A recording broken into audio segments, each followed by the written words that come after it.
বর্ষার মৌসুমে যদি সুন্দর একটি জায়গায় ঘুরতে চান তাহলে আজকের ভিডিওটা আপনার জন্য। সেই সাথে শাহজাদপুরের সকল সৌন্দর্য ও দর্শনীয় স্থান তুলে ধরবো এই ভিডিওর মাধ্যমে। চলুন ভিডিওটি শুরু করা যাক। Hello everyone, welcome to another ব্লগে। শাহজাদপুর বর্ষার মৌসুমে ঘোরার জন্য অন্যতম একটি জায়গা। শাহজাদপুর যখন গেছি তাহলে আপনাদের সাথে আরো দুটি স্থান তুলে ধরি।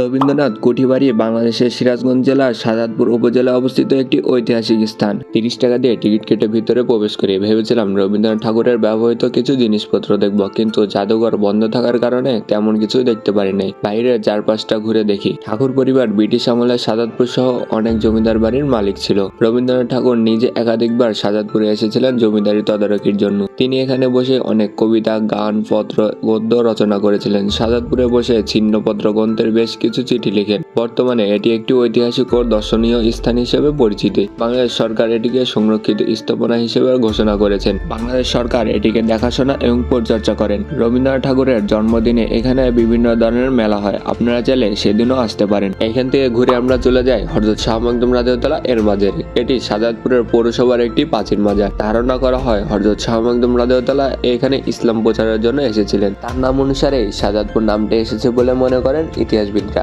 নদীর তিল গড়ে ওঠা এই মাজারে অনেক দর্শনার্থী আসছেন দূর দূরান্ত থেকে। মাজারটা দেখতে বেশ আকর্ষণীয় হলেও আমার এগুলো একদমই ভালো লাগে না, তো যে কারণে আমরা এখানে বেশিক্ষণ ওয়েট করি না। বেসিক্যালি আমরা যার জন্য শাহজাদপুরে এসেছিলাম সেটার জন্য রওনা দিয়ে দিই। বর্ষার মৌসুমে শাহজাদপুরের রেশমবাড়ি অন্যতম একটি সৌন্দর্যের জায়গা। দুই পাশে বর্ষার পানি, মাঝখান দিয়ে রাস্তা।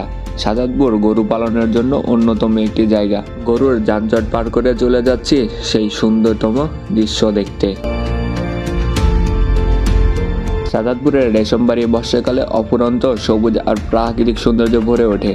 এটি কেবল মন ঠান্ডা করার জায়গা নয়, বরং শহরের ব্যস্ততা কাটিয়ে প্রাকৃতিক সান্নিধ্যের জন্য এক চমৎকার জায়গা। প্রতিদিন দূর দূরান্ত থেকে দল বেঁধে শত শত দর্শনার্থী ছুটে এসেছে এই সৌন্দর্য উপভোগ করার জন্য। রেশমবাড়ির মাঝখান দিয়ে বয়ে চলা বড়াল নদীর দুকুল উপচে পানিতে তলিয়ে যায়, যার কারণে রাস্তায় পানি উঠলে দেখতে অনেক ভালো লাগে। এরকম আরো একটি স্থান আছে নাটোরের পাটুল। বর্ষার মৌসুমে সিরাজগঞ্জ এবং পাবনা জেলার আপনারা যদি ঘুরতে চান তাহলে এটি হবে আপনাদের জন্য অন্যতম জায়গা। ভিডিওটি কেমন লেগেছে সবাই কমেন্ট করে জানাবেন। আজকের ভিডিওটি এ পর্যন্তই। সবাই ভালো থাকবেন। আসসালামু আলাইকুম।